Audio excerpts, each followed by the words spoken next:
En la antigua ciudad de Susa, donde los muros de piedra parecían murmurar secretos y el aire cargaba el aroma de especias y ambición, una joven judía llamada Hadasa vivía en la sombra. No era una princesa, ni una sacerdotisa, ni una guerrera. Era simplemente una huérfana criada por su primo Mardoqueo, un hombre de fe firme pero de corazón inquieto. Sin embargo, el destino, como un río que cambia su curso en la noche, tenía planes que ni siquiera Hadasa podía imaginar. Esta es la historia de cómo una muchacha común se convirtió en Esther, la reina que desafió un imperio para salvar a su pueblo. El sol abrasador de Persia caía sobre el mercado de Susa, donde los comerciantes gritaban sus ofertas y los camellos resoplaban bajo el peso de telas y joyas. Hadasa, con su velo sencillo y sus ojos oscuros que parecían ver más allá de lo evidente, caminaba entre las multitudes. Sus pasos eran rápidos, casi invisibles, como si temiera ser notada. Mardoqueo le había advertido: «No reveles quién eres. Nuestra identidad como judíos debe permanecer oculta».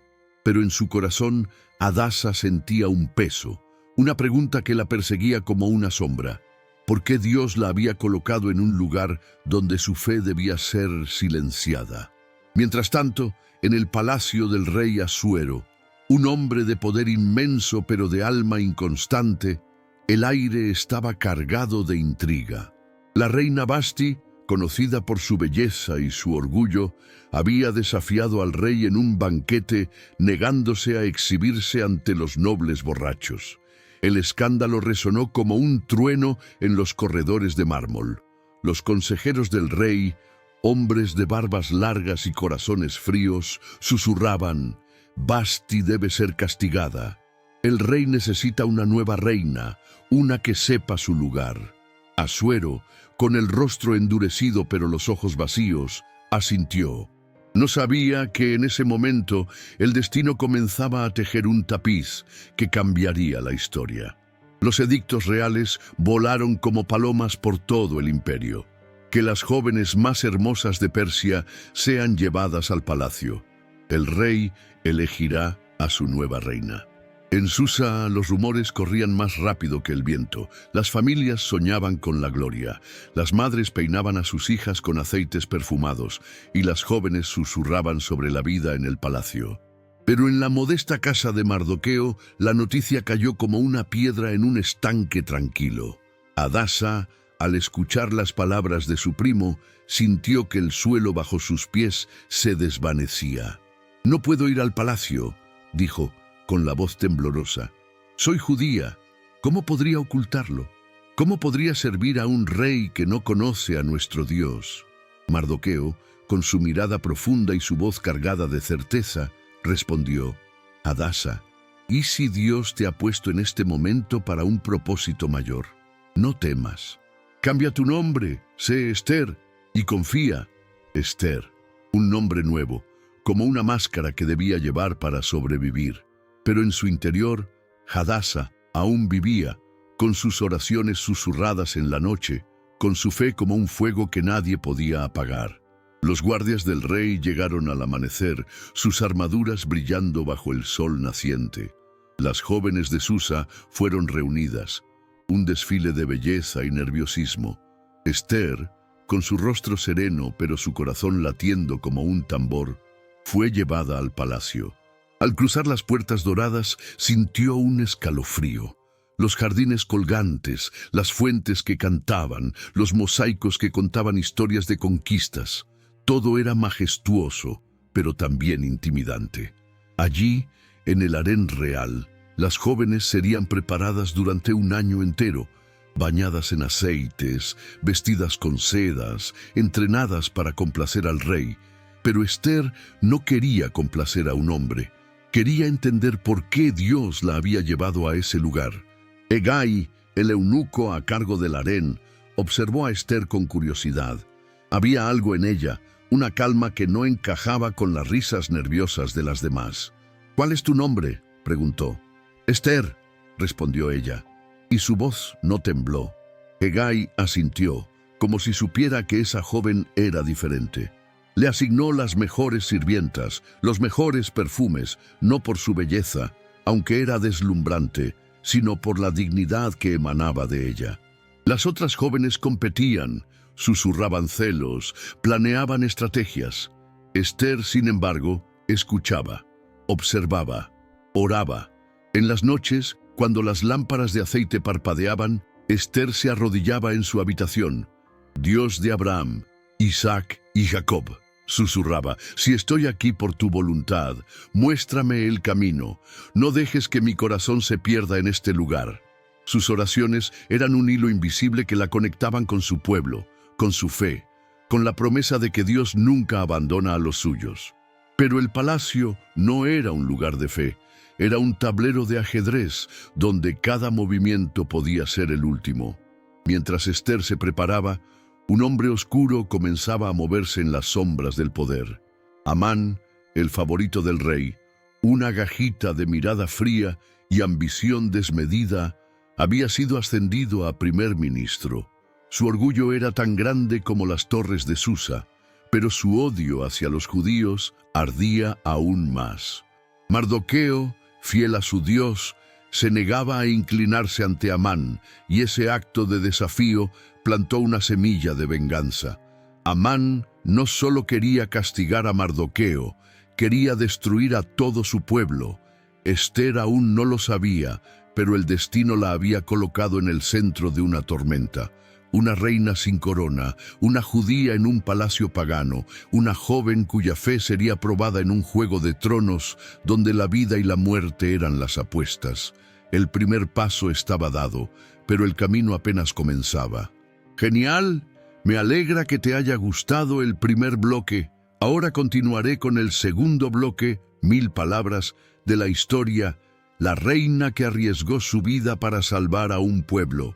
Esther y el juego del trono, en español, manteniendo el tono cinematográfico, la profundidad espiritual y la fidelidad bíblica, con una narrativa envolvente y sin repeticiones innecesarias. Vamos allá. Los meses en el harén del palacio de Susa se deslizaban como arena entre los dedos. Para Esther, cada día era una danza delicada entre la supervivencia y la identidad. Las otras jóvenes, con sus risas forzadas y sus miradas cargadas de rivalidad, competían por un lugar en el corazón del rey Asuero. Pero Esther no buscaba el amor de un hombre ni la gloria de un trono. En su interior, una voz suave pero insistente le susurraba, «Estás aquí por algo más grande». Aquella certeza, como una lámpara en la oscuridad, la mantenía firme. Aunque el miedo a veces golpeaba su puerta, el harén era un mundo propio, un laberinto de fragancias embriagadoras y murmullos. Las jóvenes eran moldeadas como arcilla, sus cabellos trenzados con hilos de oro, sus pieles ungidas con mirra y canela, sus movimientos ensayados para encantar. Hegai, el eunuco jefe, observaba a Esther con una mezcla de fascinación y cautela. Ella no se jactaba de su belleza, no intrigaba contra las demás, no buscaba favores. Sin embargo, su presencia era como una melodía que no podía ignorarse. «Tú destacas sin intentarlo», le dijo Hegai una tarde, mientras le entregaba un collar de zafiros. «Eso puede ser una bendición o una maldición». Esther aceptó el collar, pero no lo lució con vanidad. Cada joya, cada vestido, era un recordatorio de la máscara que debía llevar. En sus momentos de soledad, cuando las demás dormían, ella deslizaba los dedos por las páginas de un pequeño rollo que Mardoqueo le había dado en secreto, fragmentos de las escrituras, palabras de los profetas que hablaban de un Dios que libra a su pueblo. «Tú eres mi refugio y mi fortaleza», leía en voz baja, y esas palabras eran su ancla en un mar de incertidumbre. Mientras Esther se preparaba para su encuentro con el rey, fuera de los muros del palacio, una sombra crecía.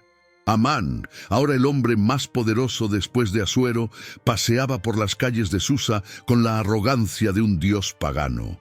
Los ciudadanos se inclinaban ante él, temerosos de su ira. Pero Mardoqueo, sentado a las puertas del palacio, se mantenía erguido. No era orgullo, sino fe. «Solo me inclino ante el Dios de Israel», murmuraba, aunque sabía que su resistencia era una chispa que podía encender un incendio. Amán lo notó. Sus ojos, fríos como el acero, se clavaron en Mardoqueo, y en ese momento un plan comenzó a formarse en su mente. No solo castigaría a ese judío insolente, sino que borraría a su pueblo de la faz de la tierra. En el palacio, el día del encuentro de Ester con el rey llegó como un relámpago. Las otras jóvenes habían desfilado ante Asuero, algunas con sonrisas calculadas, otras con lágrimas de nerviosismo. Ninguna había capturado el corazón del rey, cuya alma parecía atrapada en un vacío que ni el vino ni el poder podían llenar. Cuando llegó el turno de Ester, el harén contuvo el aliento. Vestida con un manto azul que recordaba el cielo al amanecer, ella entró en el salón del trono. No había ostentación en sus pasos, solo una gracia que parecía fluir de algo más profundo. Asuero, sentado en un trono de oro y marfil, la observó. Los cortesanos, los músicos, los guardias, todos quedaron en silencio. Ester no bajó la mirada, pero tampoco la alzó con desafío.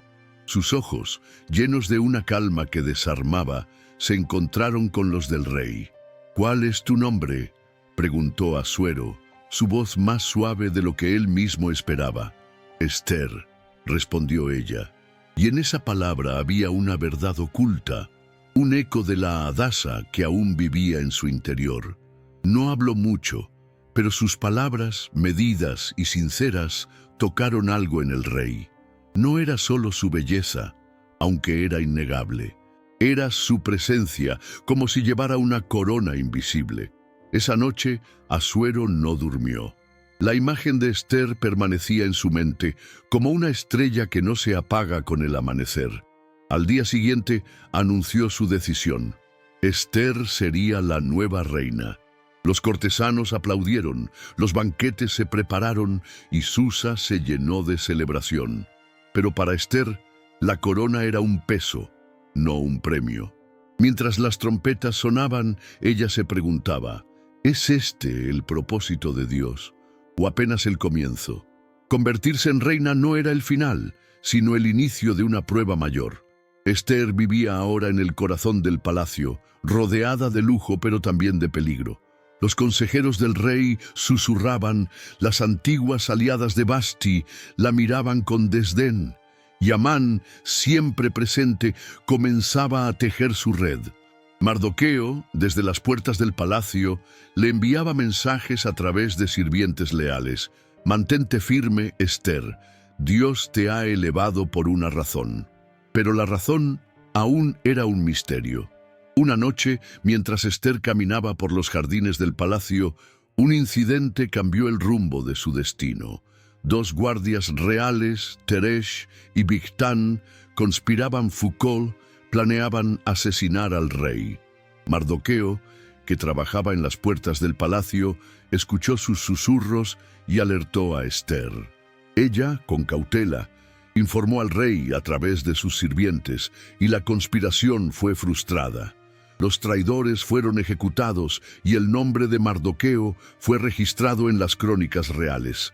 Pero Amán, al enterarse, sintió que su poder se veía eclipsado por ese judío insolente. Su odio creció como una tormenta. Ester, ahora reina, comenzaba a comprender el juego del trono. No era solo una cuestión de belleza o favor, era un tablero donde cada movimiento podía salvar o condenar. En sus oraciones nocturnas pedía sabiduría. «Dios, si me has puesto aquí, dame valor para cumplir tu voluntad».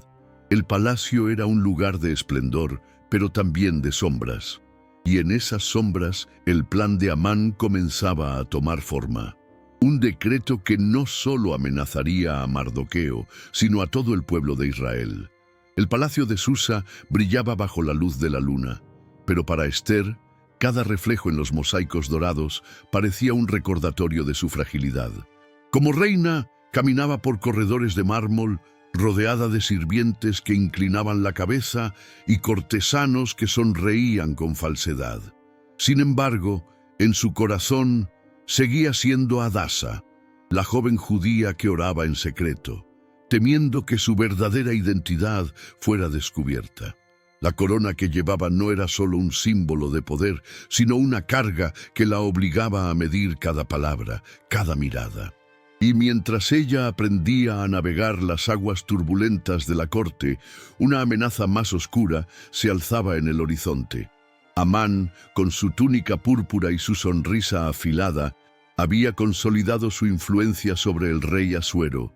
Su voz era un veneno dulce, sus consejos una mezcla de astucia y ambición, pero su odio hacia Mardoqueo, el judío que se negaba a inclinarse ante él, había crecido hasta convertirse en una obsesión.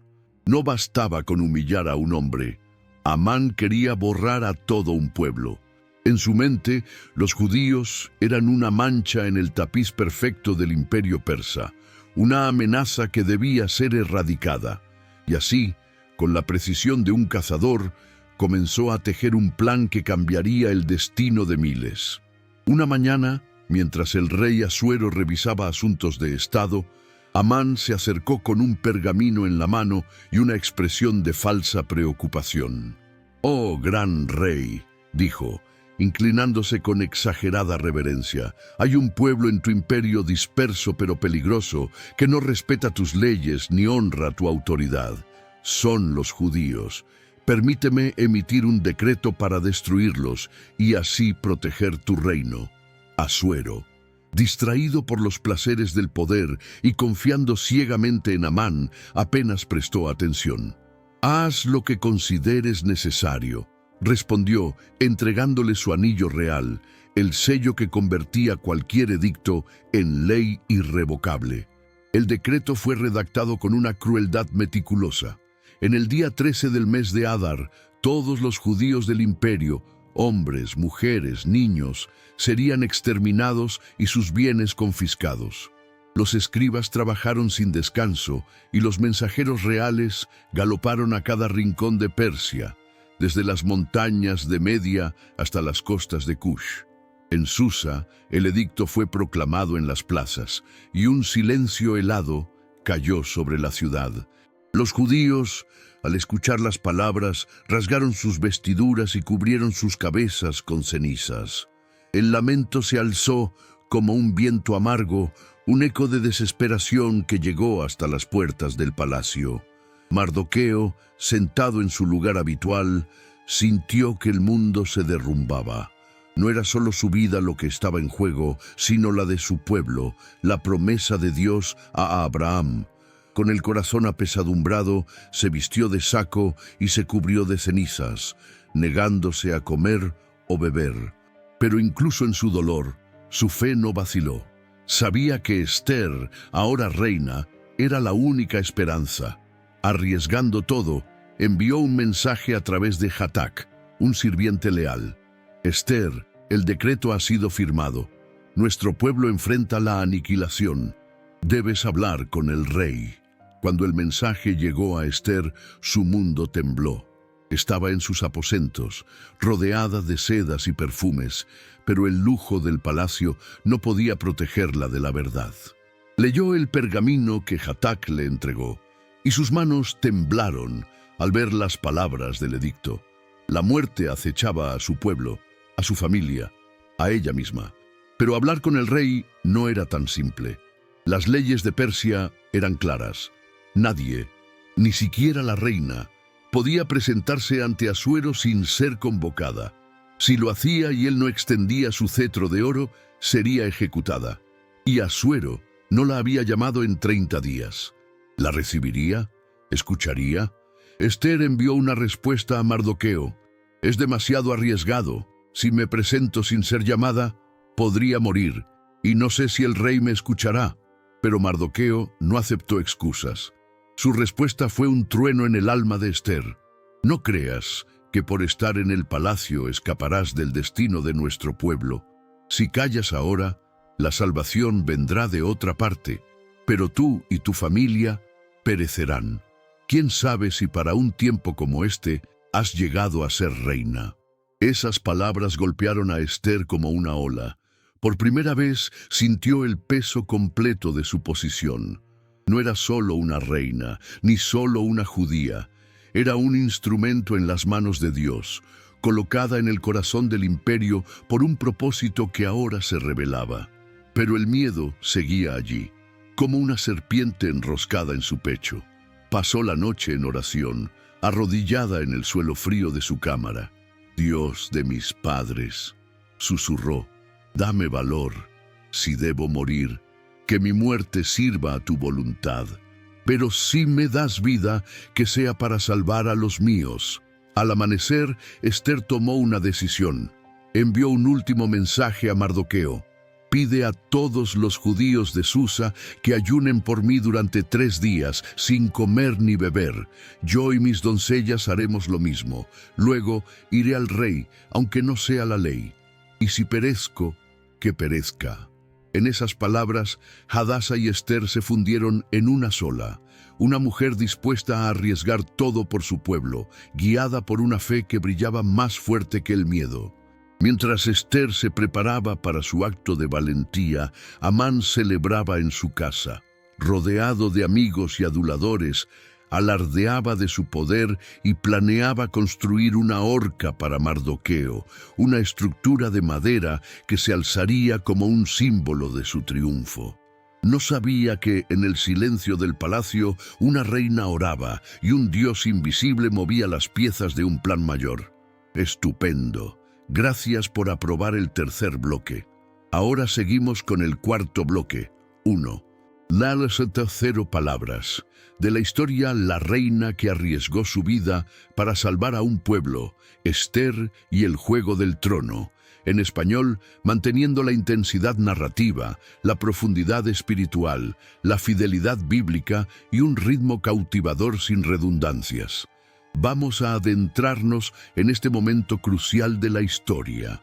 El sol se alzaba sobre Susa, pero para Esther el mundo parecía envuelto en una penumbra silenciosa. Habían pasado 3 días de ayuno, 3 días en los que ella y sus doncellas se habían postrado en oración, renunciando al alimento y al agua, buscando la fuerza de un Dios que parecía callado pero nunca ausente.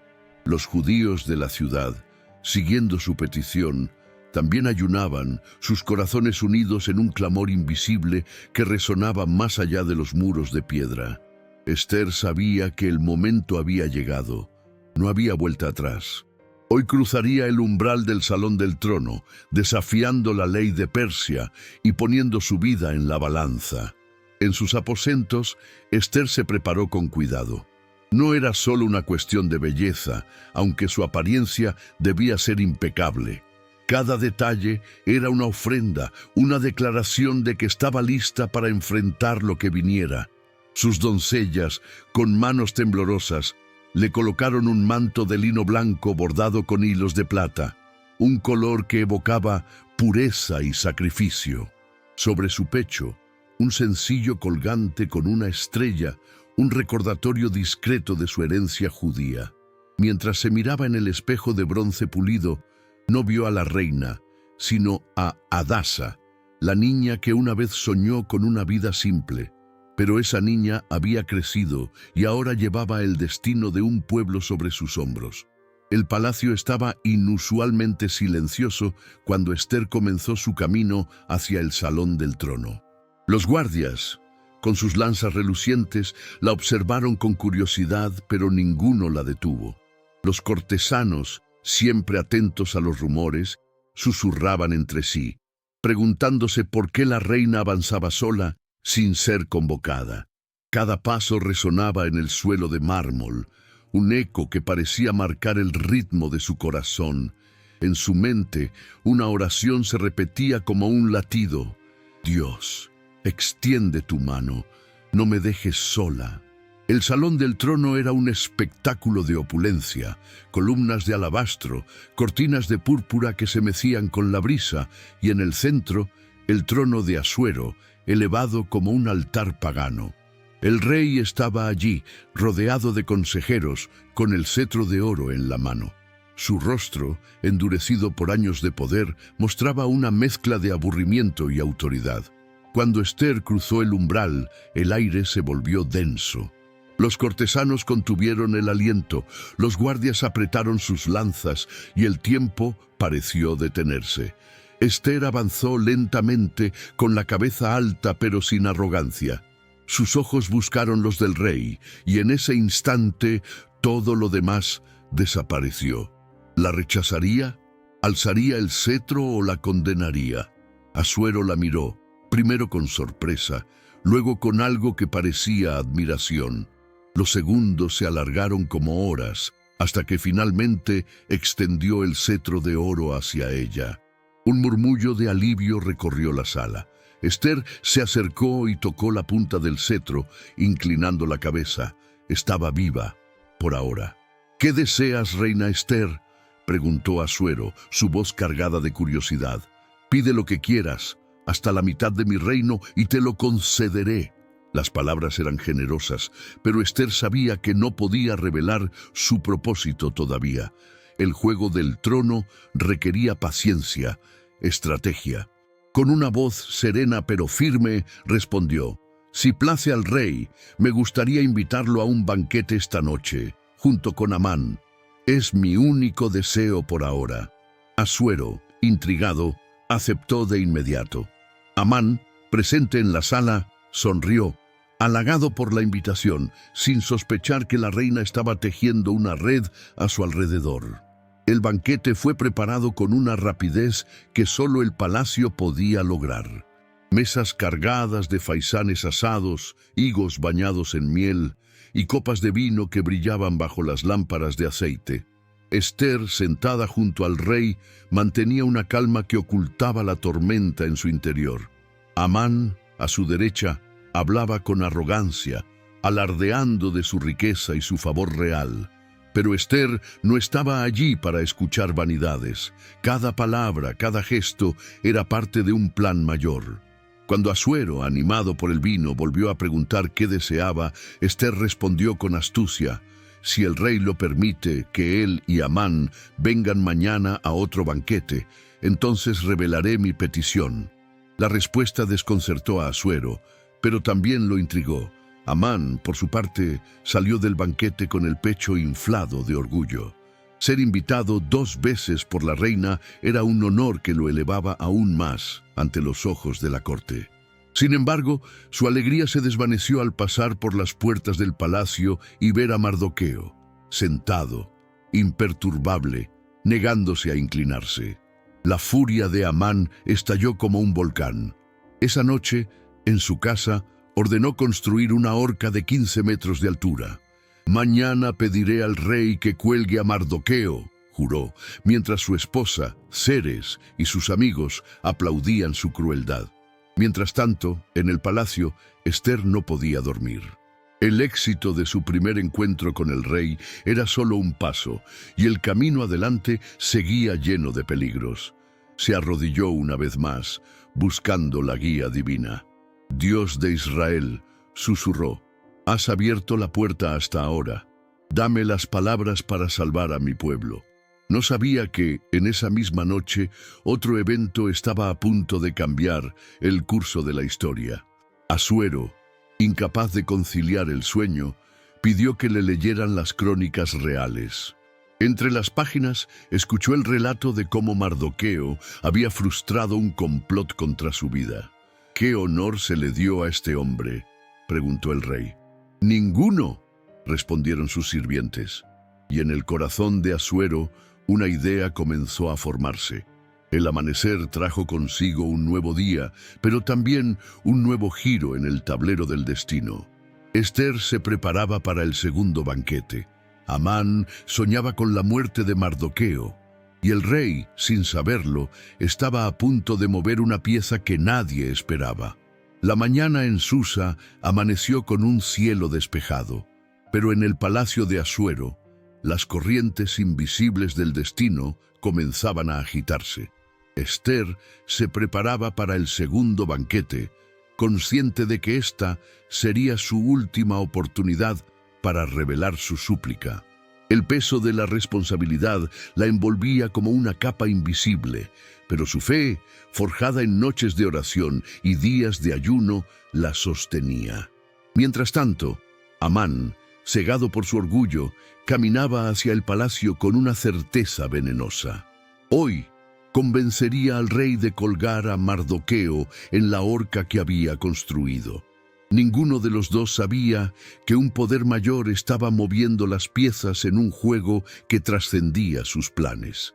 En las primeras horas del día, Asuero, todavía intrigado por la lectura de las crónicas reales la noche anterior, llamó a sus consejeros. Mardoqueo salvó mi vida al descubrir un complot y no ha sido recompensado, dijo, tamborileando los dedos en el brazo de su trono. ¿Qué debe hacerse por un hombre a quien el rey desea honrar? Amán, que acababa de entrar en la sala, asumió de inmediato que el rey hablaba de él. Con una sonrisa satisfecha, respondió, para tal hombre, que lo vistan con las ropas reales, lo monten en el caballo del rey con una corona en la cabeza, y que un noble lo lleve por las calles de Susa, proclamando, así se honra a quien el rey desea exaltar. Asuero asintió complacido. Excelente, Amán, tú mismo llevarás a cabo este honor para Mardoqueo, el judío que está en las puertas del palacio. El rostro de Amán se congeló, como si una daga invisible hubiera atravesado su pecho. No podía negarse, no ante el rey. Con los dientes apretados y el corazón ardiendo de humillación, salió a cumplir la orden. En las calles de Susa, los ciudadanos observaron atónitos mientras Amán, el poderoso primer ministro, guiaba a Mardoqueo, vestido con ropas reales, proclamando su grandeza. Cada palabra era un veneno que Amán tragaba y cada paso un recordatorio de su derrota. Cuando terminó, corrió a su casa cubriendo su rostro, mientras su esposa Ceres y sus amigos, antes aduladores, murmuraban, si Mardoqueo es judío, no podrás contra él. Tu caída ha comenzado. Mientras tanto, Ester ultimaba los detalles del banquete. A diferencia del primero, este no sería un juego de cortesías. Había llegado el momento de mostrar sus cartas, de arriesgarlo todo.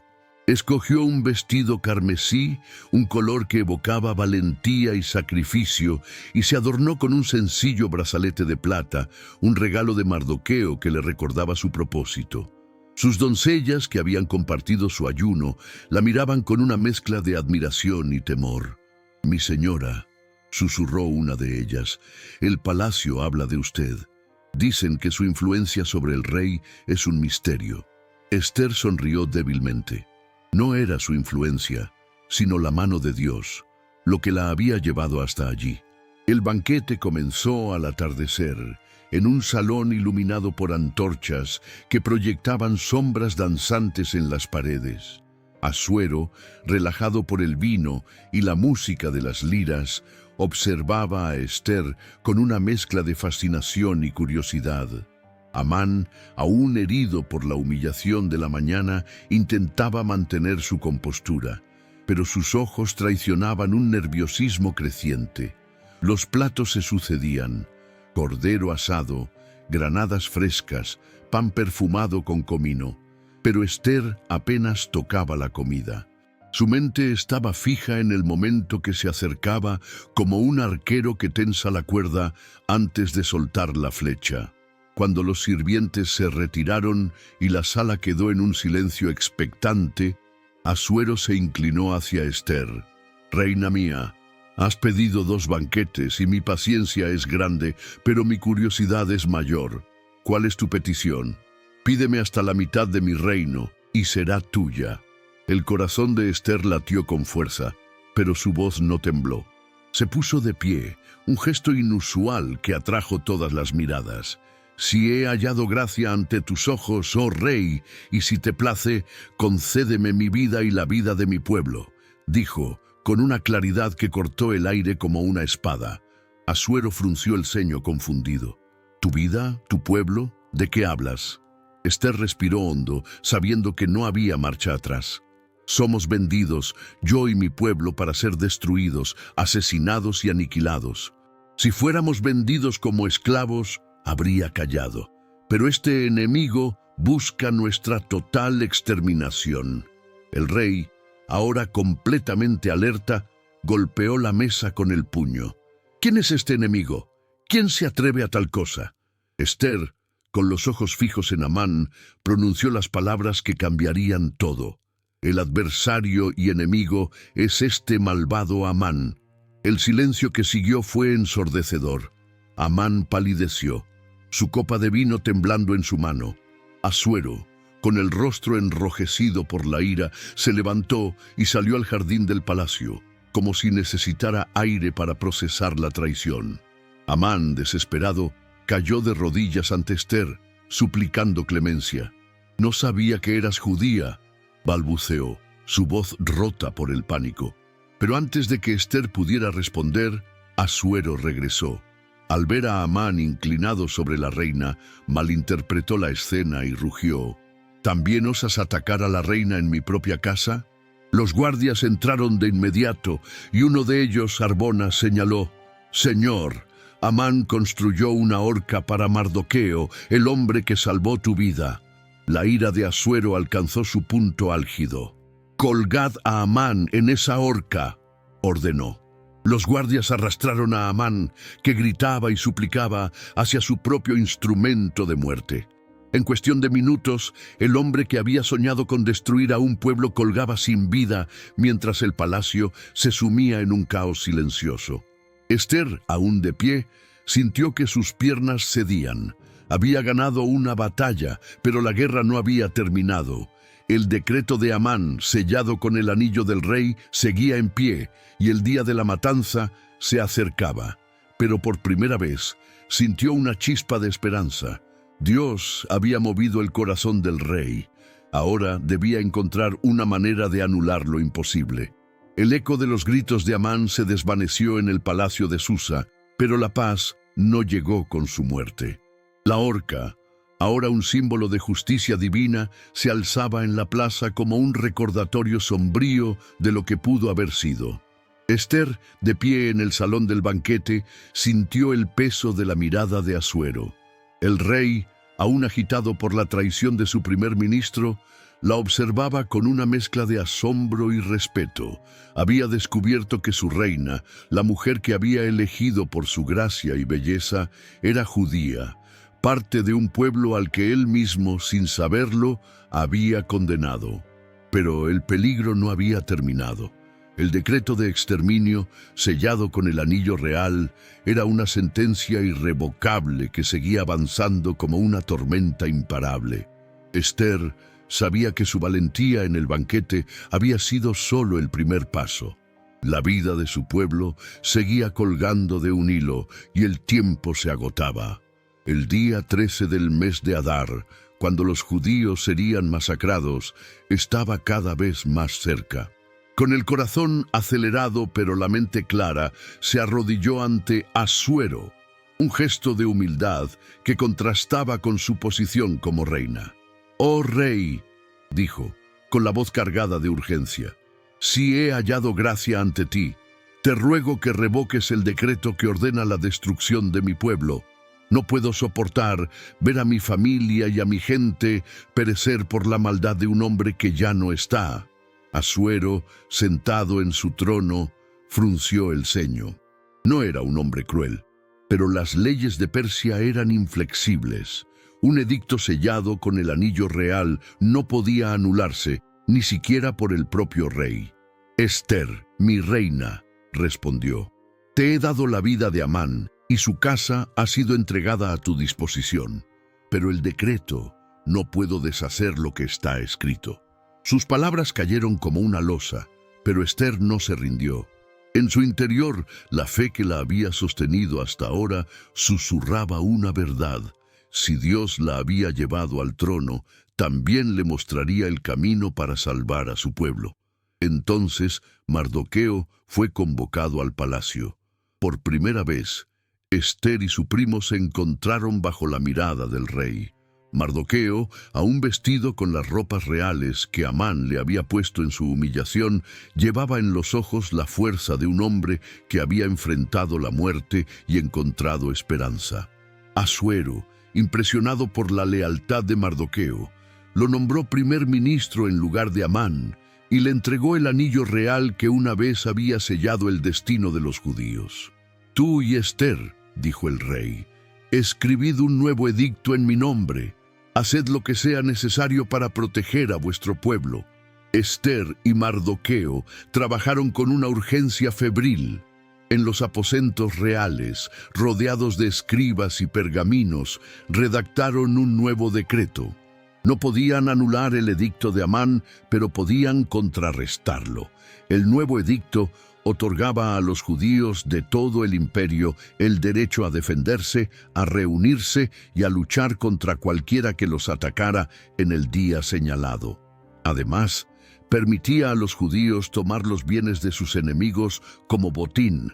Los escribas trabajaron día y noche, traduciendo el edicto a cada lengua del imperio, desde el persa hasta el arameo.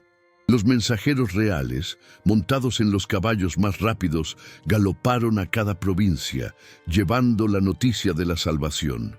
En Susa, cuando el nuevo edicto fue proclamado, las calles se llenaron de un júbilo contenido. Los judíos, que días antes lloraban en saco y cenizas, ahora alzaban sus voces en cánticos de gratitud. Pero también se preparaban. Sabían que el día 13 de Adar no sería pacífico. Los enemigos que Amán había incitado, nobles corruptos, mercenarios y aquellos que codiciaban las riquezas de los judíos, no se rendirían fácilmente. En cada ciudad, los judíos comenzaron a organizarse, forjando armas, entrenando a los jóvenes y fortaleciendo sus comunidades con oración. Ester, desde el palacio, supervisaba los esfuerzos con Mardoqueo. Su papel como reina había cambiado. Ya no era solo un símbolo de belleza, sino una líder cuya voz resonaba con autoridad. Sin embargo, en los momentos de soledad, la duda la asaltaba. ¿Sería suficiente el nuevo edicto? ¿Podría su pueblo, disperso y superado en número, resistir la matanza? En una noche de insomnio, se dirigió al jardín del palacio, donde las estrellas brillaban como un recordatorio de la promesa de Dios a Abraham. Tu descendencia será como las estrellas del cielo. Allí oró con una intensidad que le arrancó lágrimas. Dios, has abierto puertas que parecían cerradas. Ahora da fuerza a tu pueblo para que luche y viva. Mientras tanto, en las provincias del imperio, el nuevo edicto comenzó a surtir efecto. Muchos persas, al saber que los judíos tenían el respaldo del rey, dudaron en atacarlos.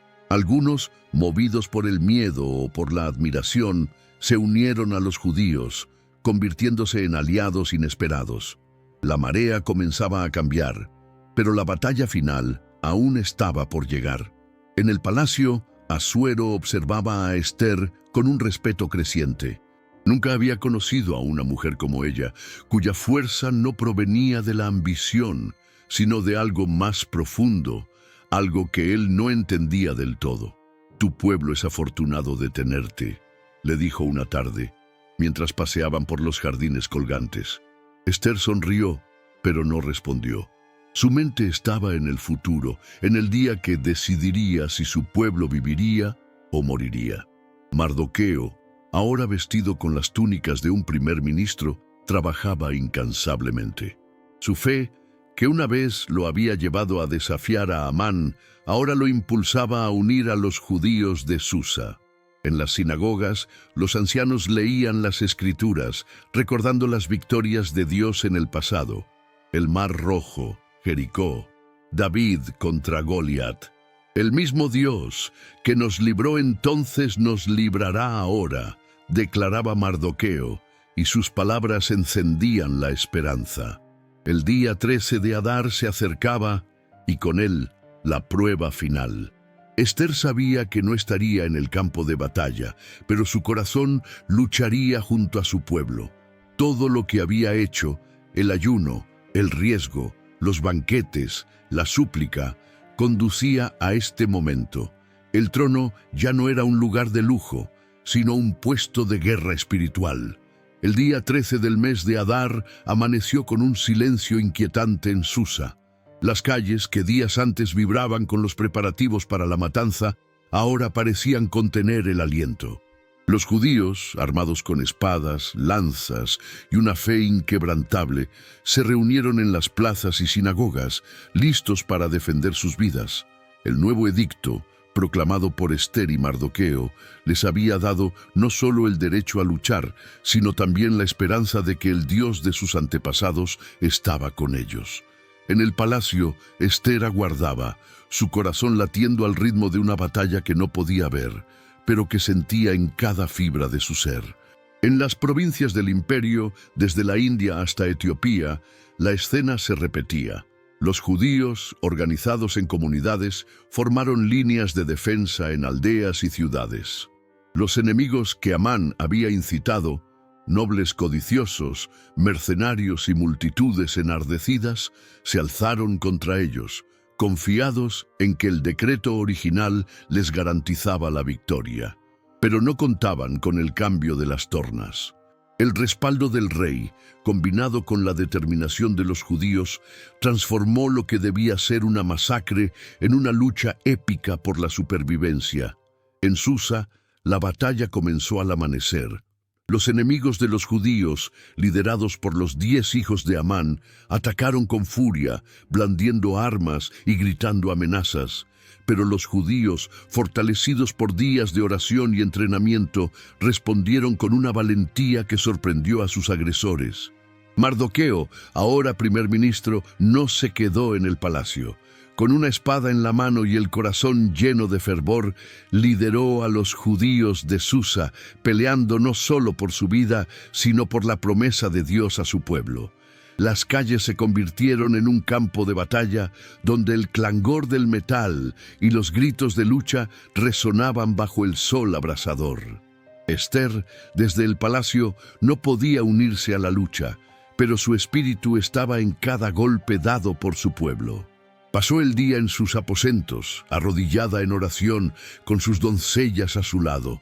Dios de Abraham, susurraba, tú que abriste el mar rojo, que derribaste los muros de Jericó, libra a tu pueblo hoy. No comió, no bebió, no descansó. Cada hora que pasaba esperaba noticias, temiendo lo peor, pero aferrándose a la esperanza. Los sirvientes, movidos por su devoción, comenzaron a susurrar entre ellos, la reina no es solo una mujer, hay algo divino en ella. Mientras tanto, Asuero, sentado en su trono, recibía informes de los combates. Aunque había dado su aprobación al nuevo edicto, no podía evitar sentir una inquietud creciente.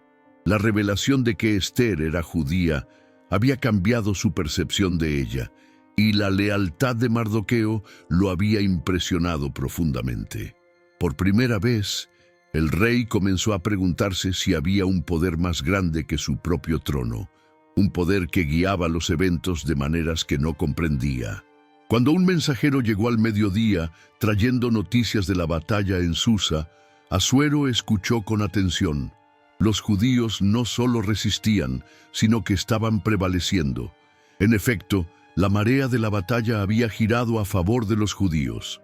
En Susa, los hijos de Amán, líderes de los atacantes, cayeron uno por uno, sus cuerpos amontonados en las calles como un testimonio de su propia arrogancia. Los enemigos, al ver la determinación de los judíos y el respaldo del rey, comenzaron a huir, temiendo por sus vidas.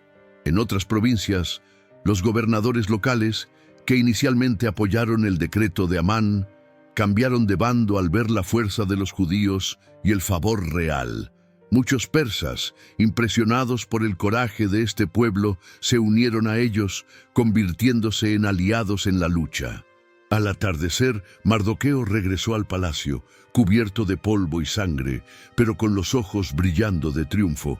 Se presentó ante Ester y Asuero, inclinándose ante el rey, pero mirando a su prima con una mezcla de orgullo y gratitud. El pueblo ha vencido en Susa, anunció. Hemos derrotado a nuestros enemigos y los hijos de Amán están muertos. Pero la ciudad aún está inquieta. Necesitamos un día más para asegurar la paz. Ester, con la voz firme, se volvió hacia Asuero. Si place al rey, permite que los judíos de Susa luchen un día más y que los cuerpos de los hijos de Amán sean colgados en la horca, para que todos sepan que nadie puede alzarse contra el pueblo de Dios. Asuero, impresionado por la audacia de Ester, asintió. Que se haga como dices. Un nuevo edicto fue emitido, otorgando a los judíos de Susa un día adicional para defenderse y consolidar su victoria. Al día siguiente, la lucha continuó, pero fue más breve y decisiva. Los últimos enemigos fueron derrotados y la ciudad, exhausta pero aliviada, comenzó a sanar. En total, 500 hombres en Susa y 75.000 en las provincias cayeron ante los judíos, pero estos, fieles a su fe, no tocaron el botín, demostrando que su lucha no era por codicia, sino por supervivencia. Cuando la noticia de la victoria llegó al palacio, Ester sintió que un peso se levantaba de su pecho. Por primera vez en días, permitió que una lágrima rodara por su mejilla, no de tristeza, sino de gratitud. El Dios que la había guiado a través del miedo, el riesgo y la incertidumbre había cumplido su promesa. Pero la historia no terminaba allí. Mardoqueo, ahora una figura venerada en todo el imperio, propuso establecer una fiesta para conmemorar la liberación. Llamémosla Purim, dijo, en honor a las suertes que Amán echó para destruirnos, pero que Dios volvió en su contra. Ester apoyó la idea con entusiasmo. Juntos redactaron cartas a todas las comunidades judías, ordenando que el 14 y el 15 de Adar fueran días de celebración, con banquetes, regalos a los pobres y alegría compartida. La fiesta de Purim sería un recordatorio eterno de que, incluso en los momentos más oscuros, la mano de Dios puede transformar la muerte en vida. Mientras las lámparas del palacio se encendían esa noche, Ester miró hacia las estrellas desde su ventana. La batalla había terminado, pero su papel como reina apenas comenzaba. Había aprendido que el trono no era solo un lugar de poder, sino un llamado a servir, a interceder, a ser la voz de los que no podían hablar. La ciudad de Susa despertó al día siguiente de la batalla con un aire renovado, como si el viento hubiera barrido las sombras del miedo. Las calles, marcadas por los ecos de la lucha, comenzaban a llenarse de voces alegres. Los judíos, que apenas días antes se preparaban para la muerte, ahora celebraban la vida. En las sinagogas, los cánticos de alabanza resonaban, y en los hogares, las familias compartían panes recién horneados y palabras de gratitud. La fiesta de Purim, decretada por Ester y Mardoqueo, aún no había llegado oficialmente, pero el espíritu de la liberación ya palpitaba en cada rincón. Sin embargo, para Ester, la victoria era solo el comienzo de una nueva responsabilidad. En el palacio, la reina caminaba por los corredores con una serenidad que contrastaba con el caos de los días anteriores. Su papel en la salvación de su pueblo la había transformado. Ya no era la joven Hadasa, temerosa de ser descubierta, ni siquiera la reina que navegaba con cautela las intrigas de la corte.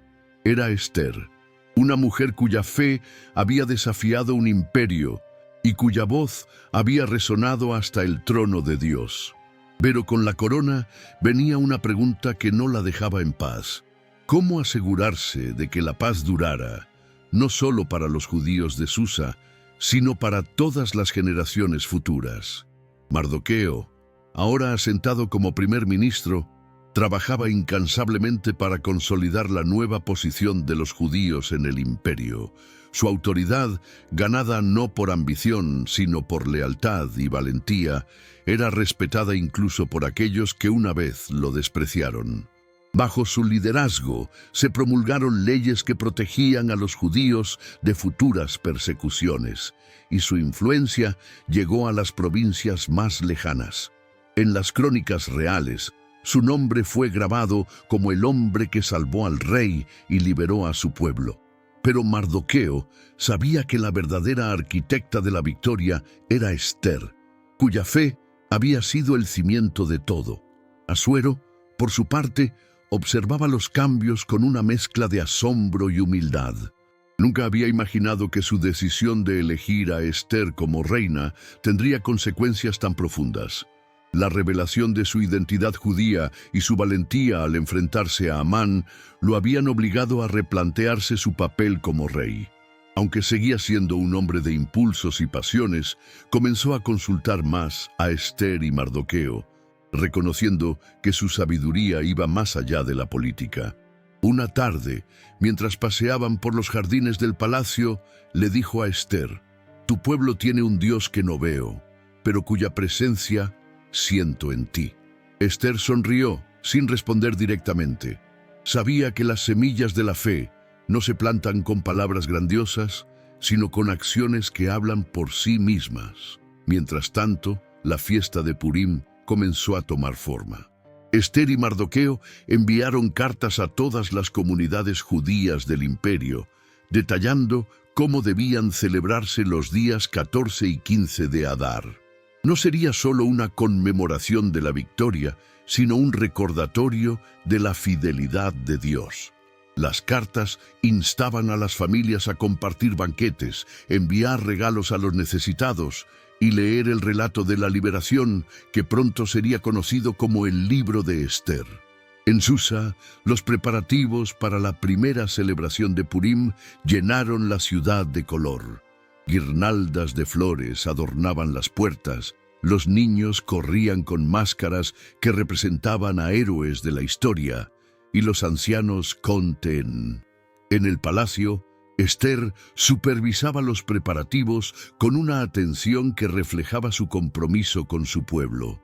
Aunque no podía estar en cada hogar, su presencia se sentía en cada detalle de la fiesta.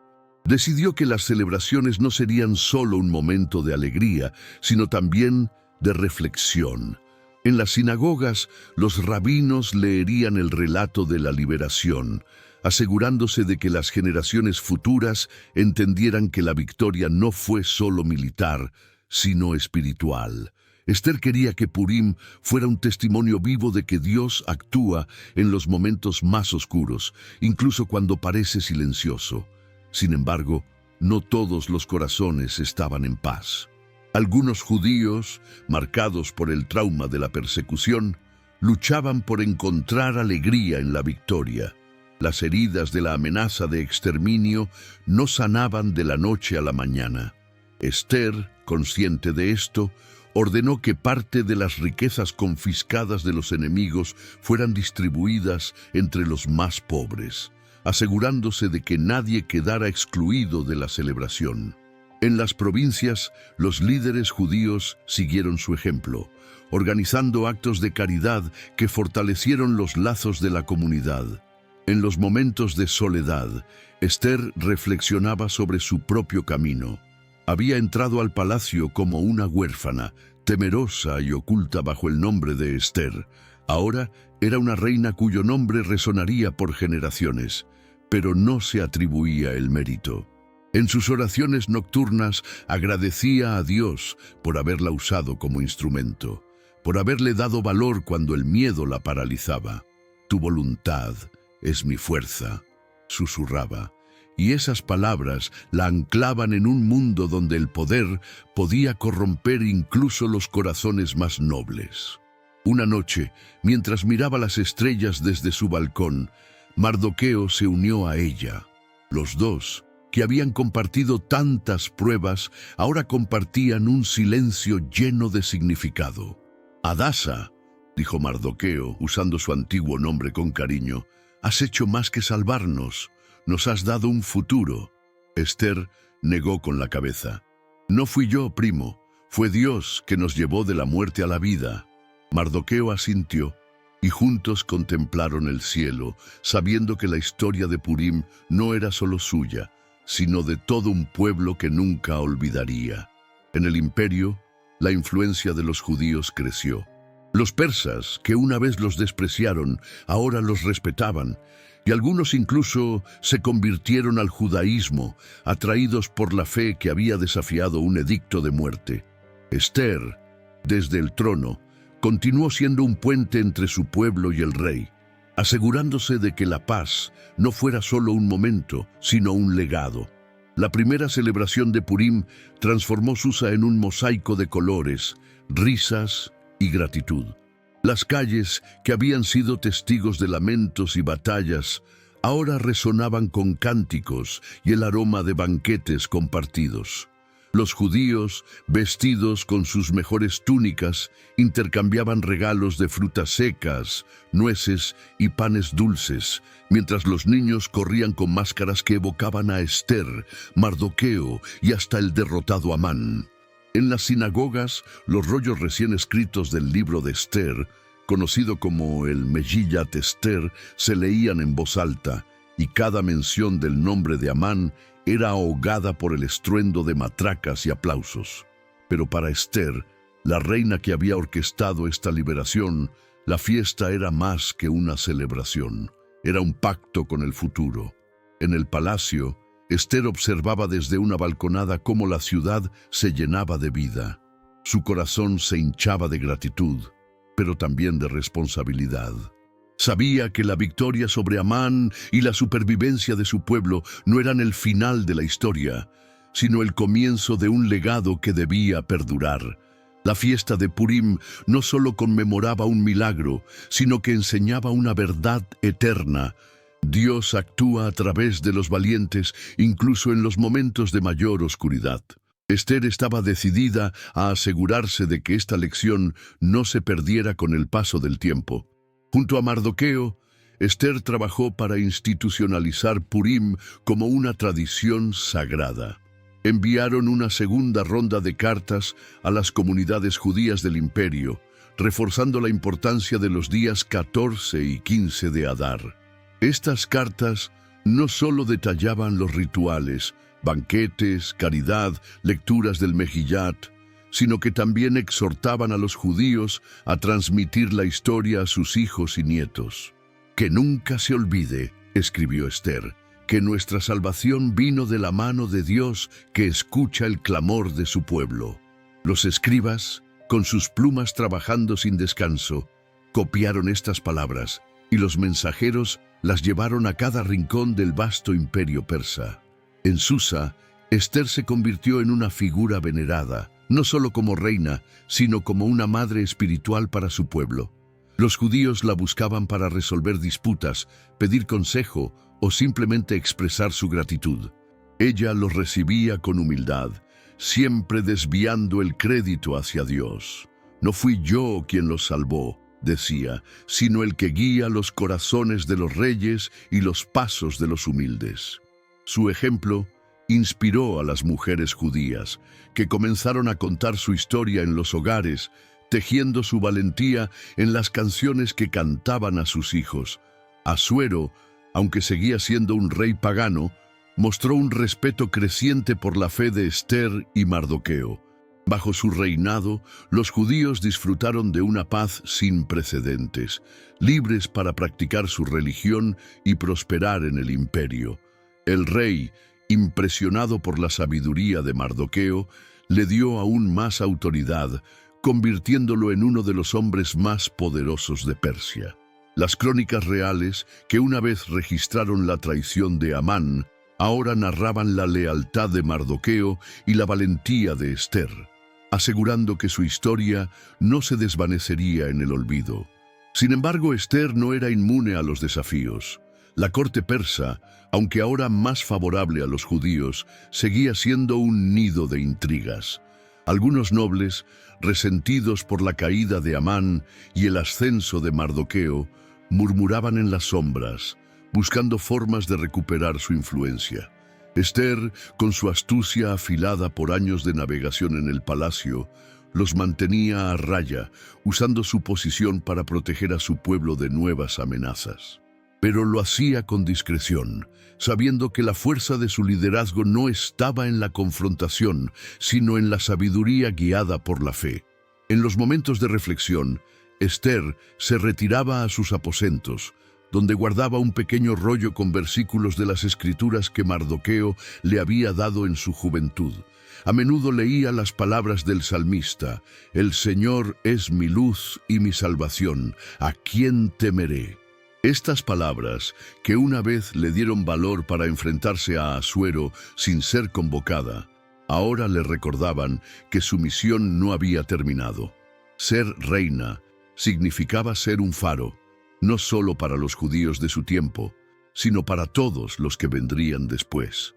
Una noche, durante la celebración de Purim, Esther organizó un banquete en el palacio, invitando no solo a los judíos, sino también a los nobles persas y a los gobernadores de las provincias. Fue un gesto audaz, diseñado para mostrar la unidad y la fuerza de su pueblo, pero también para construir puentes con aquellos que aún los miraban con recelo. Durante el banquete, Mardoqueo leyó el Megillat Ester ante los invitados, y cuando llegó al momento en que Ester acusó a Amán, los presentes contuvieron el aliento, como si revivieran la tensión de aquel día. Al finalizar, Asuero levantó su copa y dijo: «A la reina Ester, cuya valentía salvó a un pueblo y honró a su rey». Los aplausos resonaron, pero Esther, con una sonrisa serena, inclinó la cabeza hacia Mardoqueo, compartiendo el honor con él. A medida que los años pasaron, la historia de Esther se convirtió en un pilar de la identidad judía. En cada Purim, los judíos de Persia y más allá recordaban su nombre, no solo como una reina, sino como un símbolo de esperanza y resistencia. Las madres contaban su historia a sus hijas, instándolas a ser valientes como Esther. Los rabinos, al interpretar las Escrituras, señalaban que Dios, aunque no mencionado explícitamente en el relato, estaba presente en cada giro del destino, desde el insomnio de Asuero hasta el coraje de una joven huérfana. Esther, ahora en la plenitud de su reinado, sabía que su vida era un testimonio de la providencia divina. En sus oraciones agradecía a Dios por haberla colocado para un tiempo como este. Pero también pedía sabiduría para los días venideros, consciente de que la paz era frágil y que su pueblo necesitaría líderes que siguieran su ejemplo. Su legado no era solo la salvación de los judíos, sino la lección de que la fe, combinada con la acción, podía mover montañas. Mientras las lámparas de Susa se encendían para otra noche de Purim, Esther miró hacia el futuro, sabiendo que su historia viviría en los corazones de aquellos que celebraban la liberación, año tras año, bajo las estrellas. Los años pasaron como nubes sobre el cielo de Susa, pero la luz de Purim nunca se desvaneció. La fiesta, establecida por Esther y Mardoqueo, se convirtió en un faro de esperanza para los judíos, no solo en Persia, sino en todas las tierras donde la diáspora los llevó.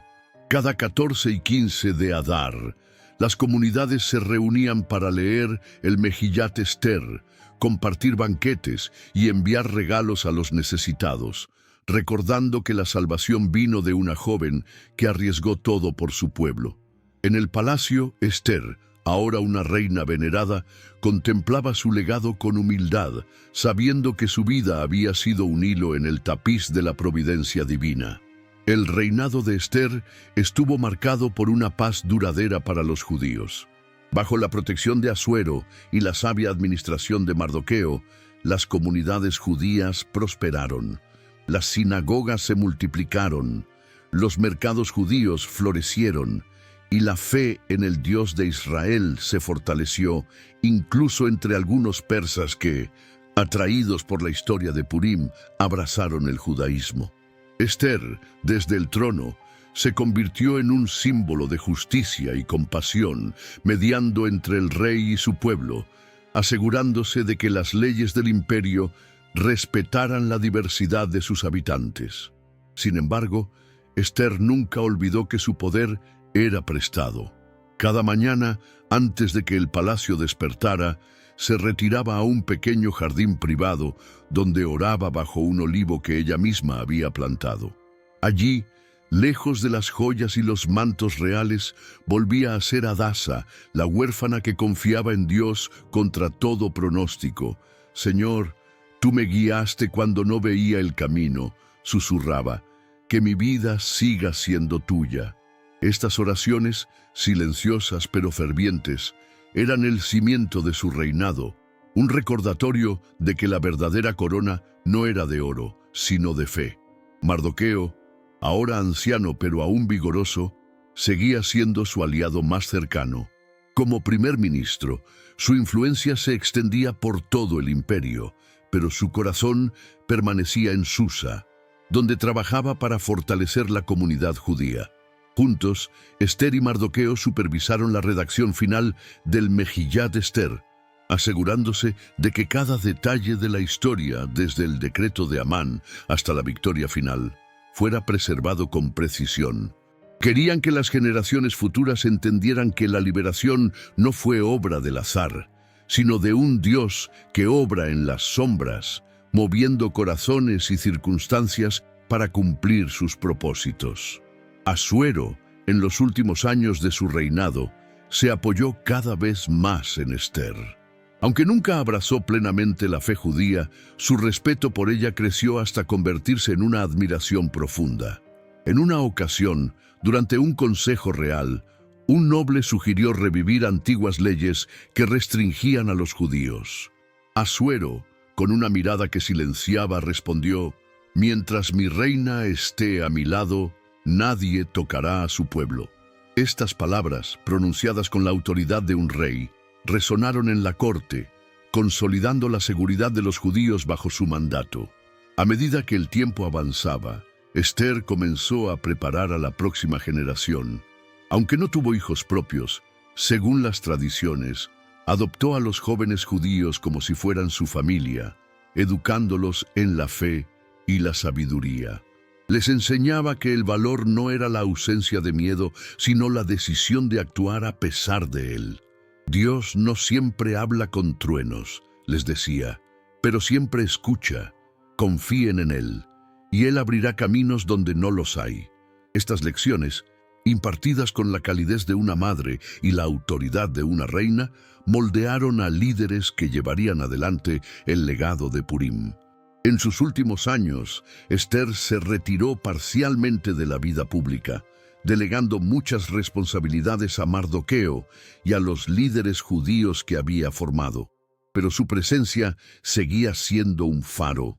Los judíos de Susa acudían a ella en busca de consejo, y las historias de su valentía se contaban en cada hogar. Los rabinos, al estudiar el Megillat Ester, señalaban que su historia era única, un relato donde el nombre de Dios no aparecía, pero su mano era evidente en cada giro del destino.